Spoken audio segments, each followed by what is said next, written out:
high school and college differences. Whether you've just graduated high school or made the decision that you'll be going to college, you're probably wondering, what are the biggest high school and college differences? What should I expect or prepare for? What should I bring? In this video, we cover the biggest high school and college differences in terms of the nature of the schoolwork, but also the biggest differences in the lifestyle and freedom college provides. College is one of the most exciting and enjoyable school experiences, primarily because of how much growth you will find in having complete control over your day, activities, and actions. So what are the top high school and college differences?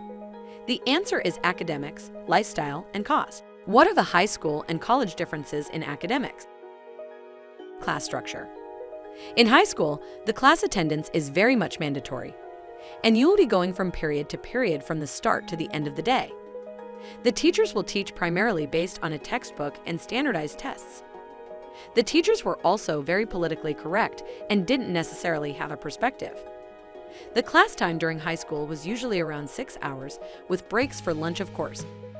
In college, class attendance is always optional.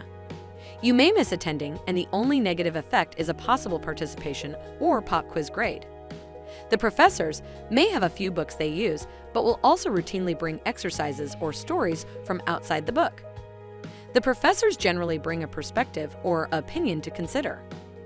In college, the average class time is based on units and can range from 12 to 15 hours per week. It's important to note that you will be creating your calendars and picking from a number of time slots. Do you prefer morning or night classes, Wednesdays or Fridays? There is no fixed time period of back-to-back classes. Rather, you need to pick non-conflicting classes to take distributed through the week. We do recommend clustering some classes together so you can have a period of focus and school without too much commuting. Finally, some schools will be semester-based, while others move to a quarterly system. Test and assignment structure. In high school, it is very common to take tests on a frequent basis, every chapter or month. As a result, test scores can be averaged over multiple attempts for a better grade if you mess up. Assignments in high school are almost all mandatory and will need to be turned in. Reading assignments are usually checked with quizzes. While grades and a D are passing in many cases, GPA is mainly required to get into a preferred college. In college, most teachers adhere to a two-test policy for the entire semester, which is a midterm and a final. These will be cumulative of a number of chapters and will generally have a high impact on grade. These tests are also usually longer in duration, approximately 1.5 to 2.5 hours. Studying for midterms and finals can become stressful, so we advise following good study tips. There may be additional smaller quizzes or tests, but the midterm and final will have the largest impact. Assignments in college range from group projects to problem sets and individual writing. Many classes will assign reading and questions, but will not actually have a turn-in required. This allows the student to decide to take on the extra practice for the test or not. Grades of a C or better are often required, sometimes even a C+ if it is a major specific course. GPA is a bit less critical, but it is impactful primarily for graduate school. What are the high school and college differences in lifestyle? Time management. In high school, your time is relatively fixed and decided for you. Class starts at a set time in the morning, meaning when you go in is dictated by when the bus arrives, your parents drive you, or you drag yourself in for the morning. Lunch is at a fixed time during school, and you either bring something, money, or get cafeteria food.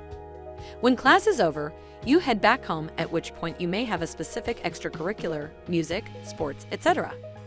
Your dinner and bedtime may still be set by family members. In college, you are the master of your time. This becomes a major decision point for students because there are 4 primary categories we've identified college students should spend their time on. The first and most important category of time is health. Core to spending time on health means finding appropriate sleep and ensuring to exercise and work out. With so many other opportunities for activities, sleep might be hard to justify. It is key to try to get at least 7 to 8 hours to stay focused in class and to have energy to party. Physical activity is also key to both physical and mental health, so we encourage you to check your local school gym, join an intramural, or just go run. The next category is one of the main reasons you are going to college, which is the academics. Time is spent between class, homework, and studying. Ultimately, you will be your own manager, however, so it will be up to you to decide how much effort you need to put in for each class. Social life is another major segment of time in a college lifestyle.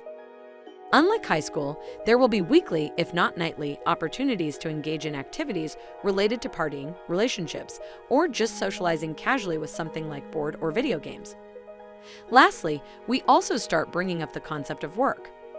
While some may work during the semester to help pay bills in student work or gig economy jobs like Uber and Instacart, getting career-relevant internships in your later years will provide crucial to landing a job after you graduate. Your living quarters. In high school, your living quarters are generally the home you share with your parents. This means that the general rules around when and what you can do are set by them. In addition, you generally have a room that you keep to yourself or with a sibling. Food is generally readily available. In a college, you must learn to share a close and confined space with someone else. Not only will you have one or more roommates, but you will learn to share communal living quarters and bathrooms. Resolving issues is a big piece of dorm living. That being said, you'll probably find much more joy and fun than you will disagreements living so closely with newly made friends. You'll have to adapt to the environments of those around you in your dorm, such as if it's too noisy for your liking. Another big change for many is in terms of laundry. You will need to bring your laundry to a shared laundromat, where you will pay and run your clothes through the cycle. While there is no direct overwatch from parents, you will have a resident advisor on the dorm floor, which also provides oversight and conflict resolution. Cost. Cost is the last consideration that is very different between college and high school. In college, you will have high costs for everything from dorm living to the classes and the books you will need. Due to the added costs compared to high school, it will be more important to get additional financial assistance from a scholarship or by landing a part-time job. You also need to factor your food and other living expenses that you may have gotten for free when at home. Thanks for watching our video. If you like this video, then hit the like button and also subscribe our channel for getting more videos on college life. Or you can visit our blog www.dormessentials.com.